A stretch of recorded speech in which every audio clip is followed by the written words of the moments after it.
My question is, why would you continue living on this earth if you want to serve God on heaven? I like that question, yeah.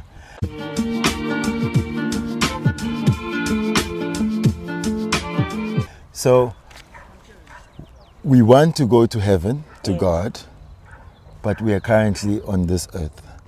But to go there to serve Him in heaven, we have to start practicing here. So then we are training how to always think of God, how to use whatever we have to glorify God. And we are like chanting His name, singing songs about His glories so that we remember Him. And because He is the same like His name and His glories, so they are spiritual. Okay. So they like clean our hearts. Okay. So now we should be learning how to serve God. So when we go there, we are not just like looking at Him, not knowing what to do. Aren't there angels up there that can teach you how to worship God? There are angels. It's like, for example, when a baby is born, it's dying right there and it goes to heaven, if so. So, aren't they not angels to teach the baby how to worship God? Yeah, there's that assumption that when babies die, they go to heaven. Some. Yes. Some, it would depend on what they've done in their previous lives. Are they souls that actually deserve to go to heaven? Because to go to heaven, you have to be of a purer heart. And you must have the desire to serve God. If you are not a lover of God, then you are not automatically taken to heaven. Okay, this question. And there, just the last part I was thinking, in heaven, yes, there are angels or devotees who can train you how to serve God. Okay. So this question of mine is basically impact on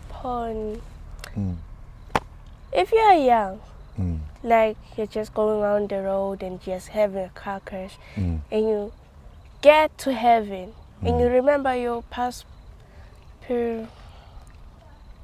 life. Yes, before you were actually born. Does it mean that you already know how to serve God? No, it doesn't mean. Like you have a sudden death, and again, there's a system that Krishna created, how to evaluate your consciousness. It is based on your activities and your qualities. Then that law of nature can immediately summarize what are the desires of this person and where should they take their birth. See, we are learning in Christianity that there's only heaven and earth. But actually we are learning from Bhagavad Gita and the teachings of the Vedas that there are many other planets as well. And also the soul, if he's very bad, sinful, he can even lose the human body, you know. Like we can see dogs, cats, they are also living souls like us. It's just that they have not a human body. So we want to get a spiritual body, or at least a heavenly body. It's higher than earthly body or animal or tree. Okay. Which are the highest levels of a soul? I'll start at the bottom, say, of human beings. So you have souls that are atheistic. They don't believe in God. Okay. That will be low class.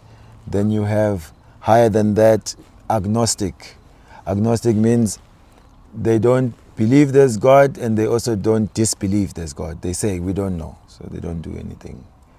So is that a sin, or is it? No, it's part of your progress as a soul. So higher than atheist and agnostic would be someone who believes there's a God, but they want to do something nice to get some material benefit back. So they're like in business with God. Okay. Huh? It's low. Yeah, if it's low, it's still going on? Recording? Yeah. Okay. Okay. So after those that are pious, Then others, they are cultivating knowledge of God. They are a bit higher. They start to understand how God works from knowledge of the scriptures. Higher than those, they're those who are trying to develop mystic powers. Higher than those who are developing mystic powers. Wait. That's definitely the mystic powers. You How like do you that get one? mystic powers? I mean, this mystic powers is always attractive.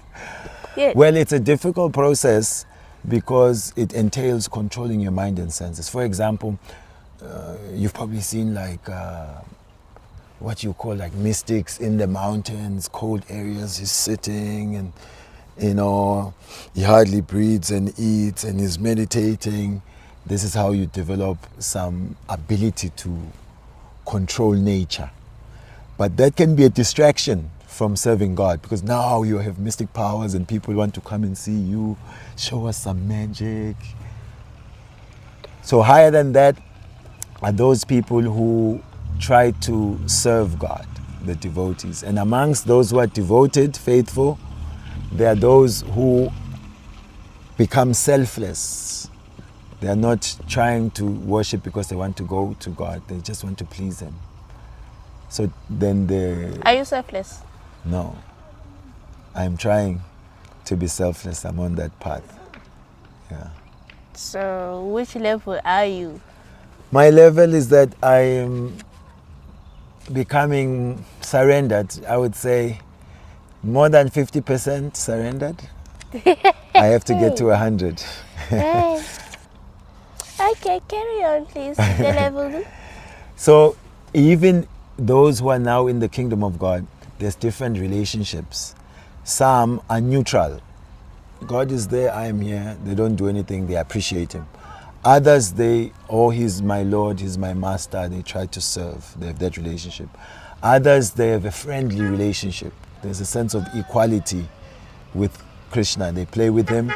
Others, they consider Krishna a young boy. They're like in a parental mood. They want to protect him, feed him, see if he's nicely dressed. And then others, they have a relationship with Krishna like he's the village handsome boy. They want him to be their boyfriend, you know. So different moods of relationship. Okay. That was too much for your mind. Especially the last part, ne? Yes. I know. Okay, the origin of nature. Mm-hmm. Since this book says there are scientists that try to learn about nature but without including God, is it that important to include God in everything? Yes, because we are parts and parcels of God. It's almost like the hand, if it decided, I don't want to put the food in the mouth anymore because it's only the mouth and stomach that are enjoying. Yes. And it went on strike. Then how long will the hand survive? Because the hand gets its nourishment when the food is put in the mouth and the stomach digestion. So similarly, the living beings, we are part and parcel of God. If we don't serve God, it's like we're not putting food in the mouth. We look like we are okay, but we are cut off from God's happiness, love, and relationship. So something is missing in our lives. Okay, there are some people in this world who don't know God. So they're still living joy and happiness. How come? It seems like joy and happiness if maybe they have food, clothing, and shelter. That's external. Even the animals, they may be happy in the jungle. Yes. But what will happen when they leave this body and they don't have that money and facility anymore? The soul goes down. You lose the human body. So all of that just to become a rat. So the value of having God in your life is that you can go back to the eternal. And that is where the soul is satisfied. Okay, there are some people who actually don't want to live long lives. So basically, if they die in this life and they're going to heaven, and they find out they're still living in heaven, yet they just didn't want to exist anymore. Yeah, What is that? Yeah, basically it's because they are struggling and suffering here. And so they can't imagine again living. So, but the spiritual world, that life and the life here are completely different. Now can you imagine, Tema, your body does not get sick. It doesn't get tired.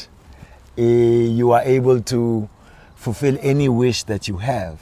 And you have the most beautiful person that's ever fresh every day that you see him.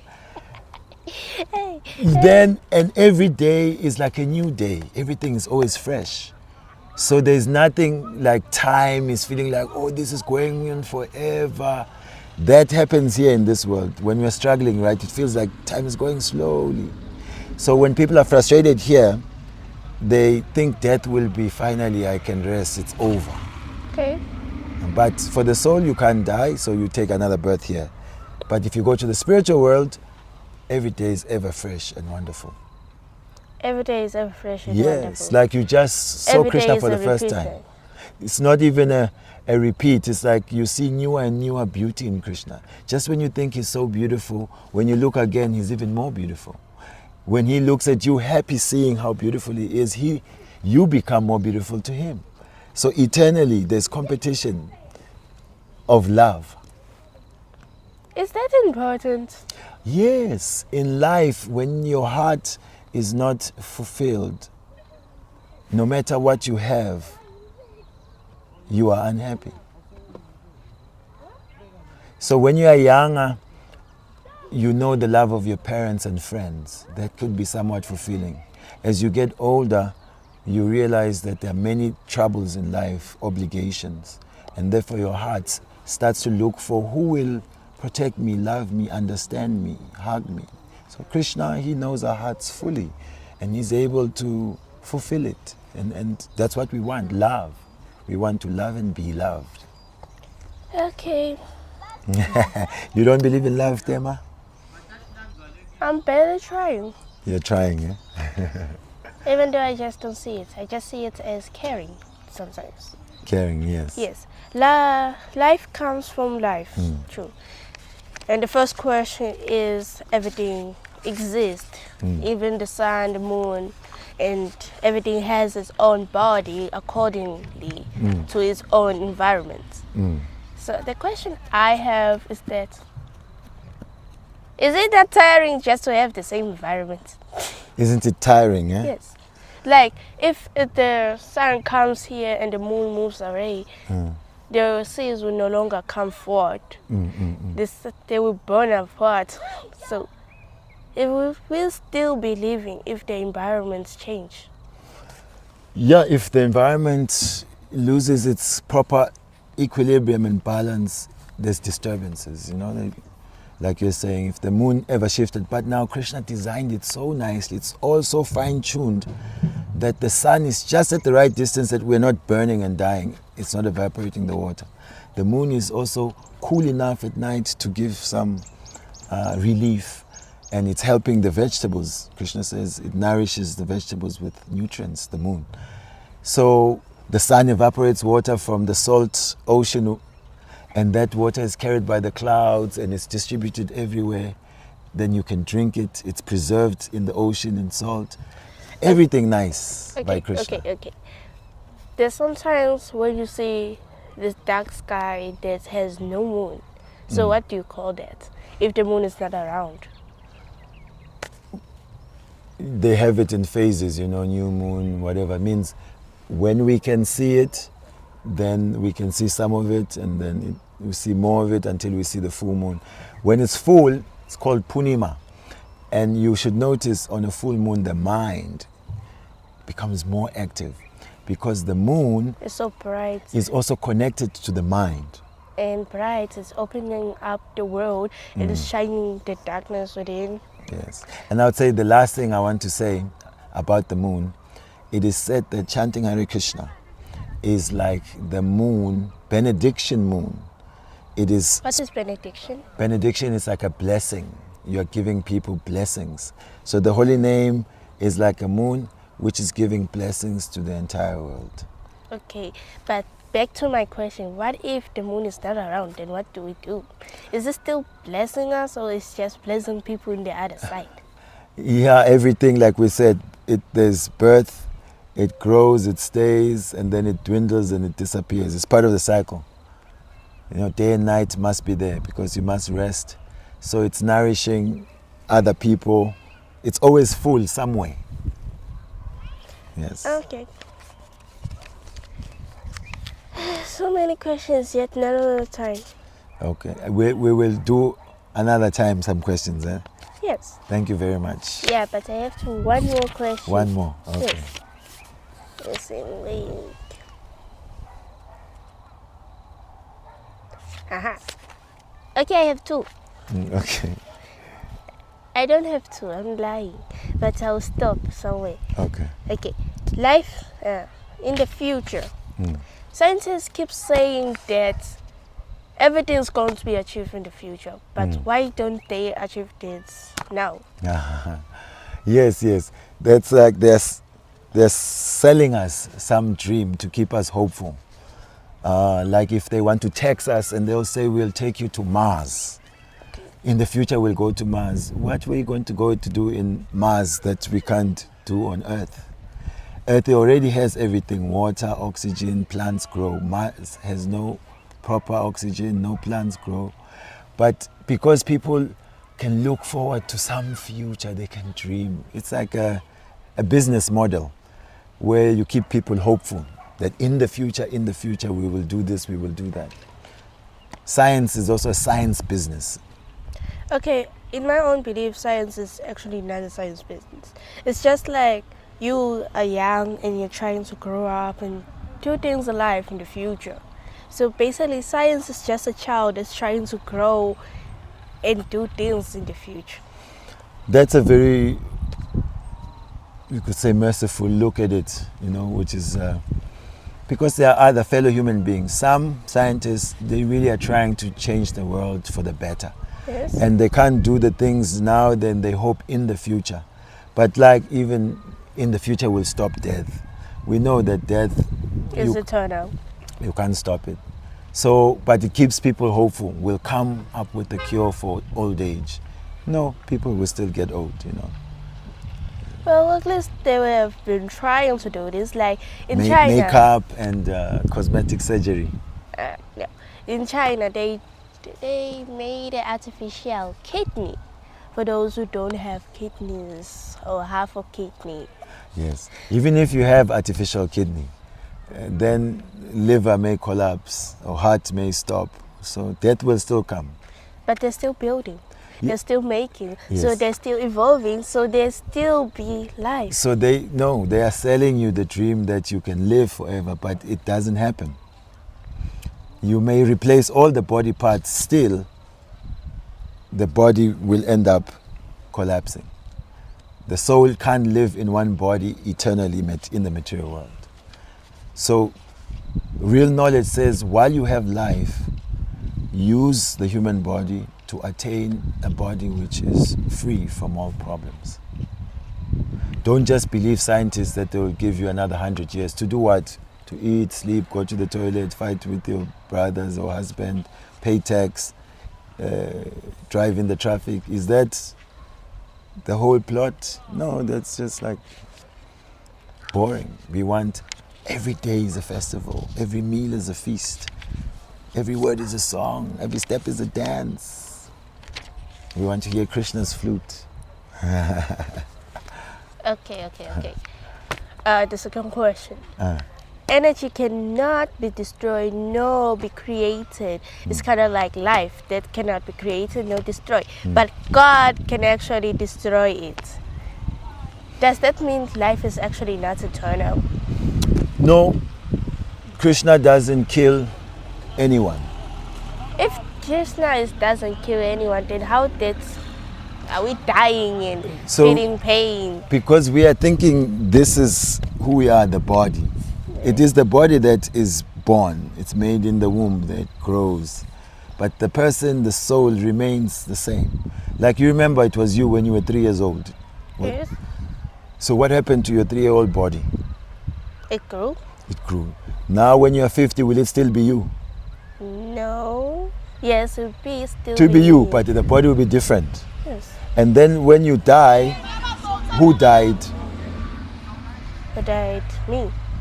People interpret it like that, but we understand that your body from nicely growing, then later it's starting to dwindle or death. Then you go out. Okay. But when we don't understand the difference between the body and the spirit, I think that it is me who's dying. Because you have been living the whole life of in this body, yes. So basically you will think that you are dying because True. you have never lived another life besides. So now if you do this, if you chant Hare Krishna, you begin to experience that you are the spirit. You get to understand clearly, I'm not my mind, it's my mind. I'm not this body, it's my body. Just like when I drive this car. Yes. If I think I'm the car, then when I get to the filling station, will I take the diesel into my own mouth? No. I put it in the car.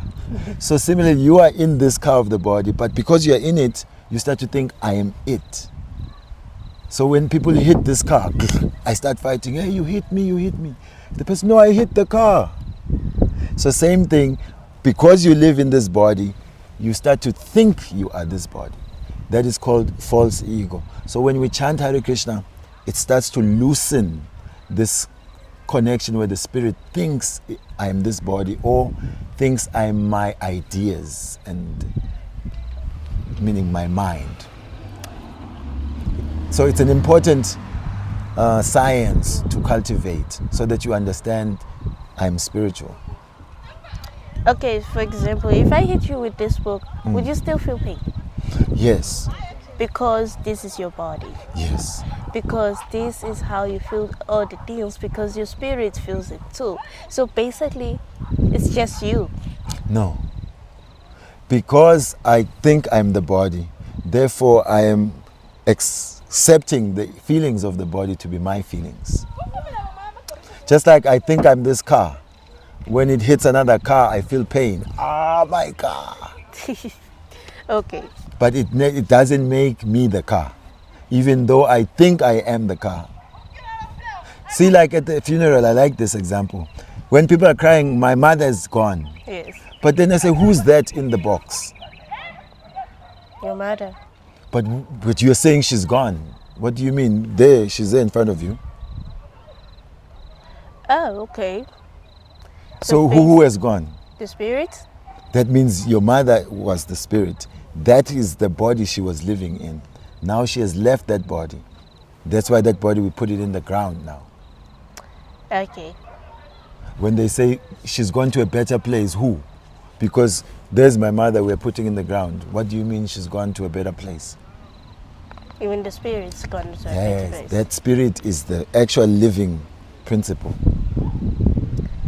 Okay, it's very understandable that the body is now our body, but our body. Yes, you see, even in the language, we say that it's my body. You don't say I body. You say it is mine. That means there's you, and then there's what is yours. Okay. Like this is your head. You don't say I head, my head. So that means there's I and there's what is mine. It's my body, I am different from it. It's my head, I'm different from it. So who's the I? Is the spirit. Spirit. So we are the spirit. Okay. I want to make an example of this tree. If this tree dies today, it's chopped off, does it mean that it will still continue living through its seeds? Each body is given one soul to dominate it. But in each body, there are also other souls. Like in our body, there are like bacteria, germs, they are also living organisms. Yes. So sometimes you see a big tree is cut. Yes. So the main soul that was in that body, if it is gone, sometimes the others that have been living in there could germinate something else. So like the body is cut, the tree is cut down and it keeps growing up. Yeah, because it keeps its soul in the roots. So trees, until you dig them out, you can really then kill them. Otherwise, you can chop, like a human being, you can chop your both arms, you can still be alive. Yes. You can chop a leg, but for a human being, if you chop the head or you stop the heart, then the body can't function, things like that.